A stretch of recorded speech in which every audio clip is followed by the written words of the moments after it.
नमस्कार। सोचो ना, एक छोटी सी आवाज आपने लगाई हो और उस छोटी सी आवाज की वजह से आपकी पूरी जिंदगी बर्बाद हो जाए। सोच के देखो, डर लगा ना? तो आज की कहानी है छोटी सी आवाज। आज मैं आपके सामने लेकर आया हूँ पटना के पास के गांव की एक लड़की की कहानी, जिसने जाने अनजाने में एक ऐसी गलती कर दी जिसकी सजा उसे आज तक भुगतनी पड़ रही है। तो कहानी शुरू होती है आज से 25 साल पहले। संजना नाम की एक लड़की, जिसकी उम्र तकरीबन 35 साल। लेकिन जब वो 10वीं क्लास में पढ़ रही थी तो उसने भूल से एक आत्मा को आवाज दे दी, जिसके बाद उसके साथ क्या हुआ हम जानेंगे आगे की कहानी में। वेल, अगर आप इस चैनल पर नए हैं तो इस चैनल को सब्सक्राइब कर लीजिए और बेल आइकन को प्रेस कर दीजिए, ताकि जब भी आने वाले समय में रियल इंसिडेंट पे कहानियां लेकर आऊंगा आप उन्हें मिस ना कर पाए। लौटते हैं कहानी की ओर। संजना पटना के पास के एक गांव में रहती थी। उसका घर शहर से सटी हुई एक मोहल्ले में था। उसकी दोस्त आराधना हमेशा साथ में स्कूल जाया करती थी, लेकिन स्कूल जाने के लिए उन्हें एक जंगल से नीचे उतरना पड़ता था, जिसके बगल में एक नदी बहती थी।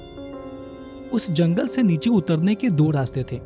एक रास्ता ज्यादा ढलान वाला था जो सीधा स्कूल की ओर जाता था, और दूसरा रास्ता बाजार से होते हुए स्कूल की ओर जाता था। आराधना, जो उसकी दोस्त थी, हफ्ते में 3 या 4 दिन ही स्कूल जाया करती थी।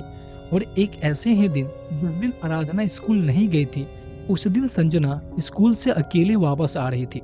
जंगल पे ढलान ज्यादा होने की वजह से संजना हमेशा ढलान पे उतर जाया करती थी और फिर साइकिल खींच के ऊपर चढ़ा करती थी।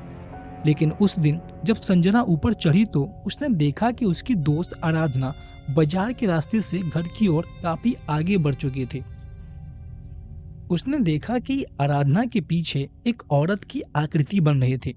गौर से देखने पे ये मालूम हुआ कि उसके हाथ और उसका पूरा शरीर जला हुआ था। उस औरत के बाल पीछे से जले हुए थे। शरीर जल जाने की वजह से उसकी स्किन पिघलकर उसके जले हुए कपड़ों से चिपकी हुई थी। संजना को कुछ समझ नहीं आया। उस समय उसने पता नहीं क्या सोचकर अपनी दोस्त आराधना को आवाज दे दी।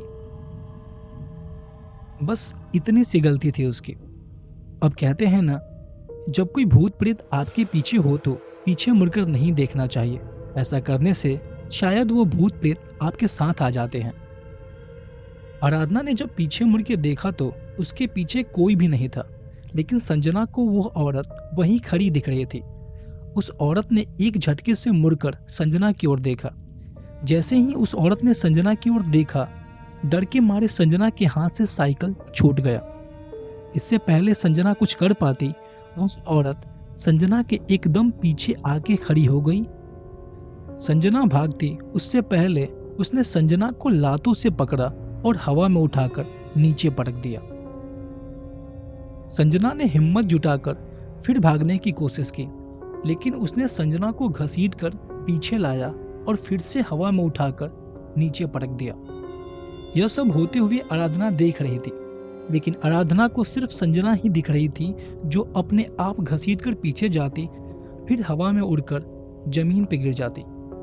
यह देखकर आराधना बहुत घबरा गई और उसने जोर जोर से अंकल अंकल चिल्लाना शुरू किया।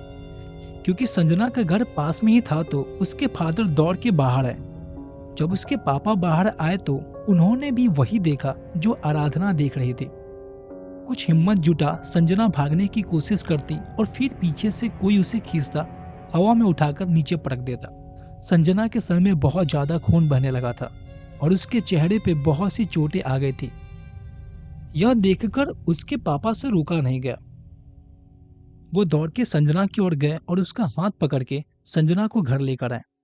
घर लाने के बाद संजना को पहले डॉक्टर के पास ले जाया गया और उसकी पट्टी करवाई गई, और फिर संजना को एक तांत्रिक के पास ले जाया गया।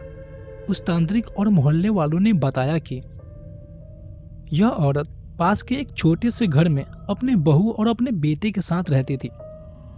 एक दिन अचानक घर में आग लग जाने की वजह से वो आग में झुलस गई। उसकी बहू और उसका बेटा अपनी जान बचाकर घर से बाहर निकले, लेकिन उस बूढ़ी औरत को बचाने की किसी ने कोशिश नहीं की। वह बूढ़ी औरत तड़प तड़प कर उसी घर में जलकर मर गई।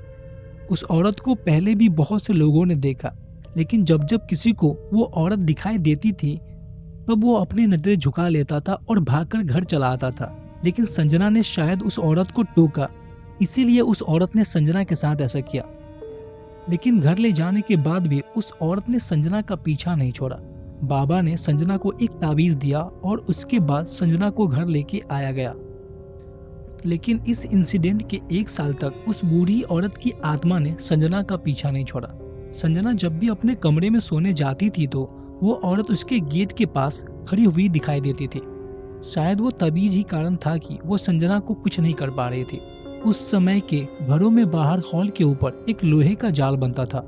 संजना जब भी उस जाल के नीचे सोती थी तो वो औरत हमेशा संजना को उस जाल पे चिपकी हुई दिखाई देती थी। वो बूढ़ी औरत जिसका चेहरा जला हुआ था। उस बूढ़ी औरत की आत्मा ने संजना को 1 साल तक परेशान किया। 1 साल के बाद वो अचानक से संजना को दिखना बंद हो गई और उसके बाद आज तक दिखाई नहीं दी। लेकिन उस बात को 20 साल बीत चुके हैं, फिर भी संजना का इम्यून सिस्टम वीक रहता है और उसकी तबीयत अक्सर खराब रहती है। इस इंसिडेंट के बाद वो औरत किसी को दिखाई नहीं दी। मैं परेशान इस बात से हूँ कि अगर वो औरत संजना को 1 साल तक परेशान कर रही थी तो उसके बाद वह औरत किसी और को दिखाई क्यों नहीं दी? क्या वह अभी भी संजना को दिखाई देती है या उस औरत को शांति मिल गया? आप लोग इस बारे में क्या सोचते हैं? आप लोग अपनी राय कमेंट बॉक्स में जरूर दें। दोस्तों, ये मेरे चैनल का ये पहला कहानी था। आशा है कि आप लोगों को बहुत अच्छा लगा होगा। वीडियो अच्छी लगी हो तो लाइक कर दें, शेयर कर दें, सब्सक्राइब कर दें। मिलते हैं अगले नई कहानी में।